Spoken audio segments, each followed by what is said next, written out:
মিরপুরের মাঠে যে এমন লঞ্চডুবি ঘটবো বরিশালবাসী ভাবেও নাই।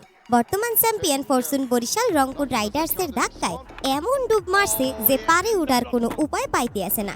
গত বৃহস্পতিবার বিপিএল এর মাঠে রংপুর রাইডার্স বরিশালের সব বেলকি বন্ধ করে দিয়া হাসি মুখে 8 উইকেট জিতছে।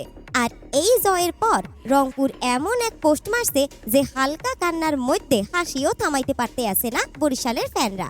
রংপুর তাদের অফিসিয়াল ফেসবুক পেজে পোস্ট দিয়েছে একটা পত্রিকার কাটিং। ওইখানে এক পাশে রংপুরের ক্রিকেটাররা বিজয়ের হাসি দিতে আছে, আর আরেক পাশে দেখা যাইতে আছে ডুবন্ত একখান লঞ্চ, আর উপরের টাইটেলে লাগছে বরিশালের লঞ্চে ধাক্কা, আতঙ্কে যাত্রীরা। তাও পোস্টের ক্যাপশনে ঠাট্টা করার বাকি রাখে নাই। জুলাই মাসে ভাইরাল হওয়া সেই বিখ্যাত ডায়লগ দিয়া লাগছে, যার যার অবস্থান থাইকা পালাও। এদিকে মিরপুরের মাঠে আগে ব্যাট করতে নামছে বরিশাল, কিন্তু 18 ওভার 2 বলে সব কয়টা পাখি খাঁচায় ঢুইকা 124 রানেই থাইমা গেছে। রংপুরের জন্য এই টার্গেট যে হাসির মধ্যে পার হইব তা 15 ওভারেই প্রমাণ দিয়েছে।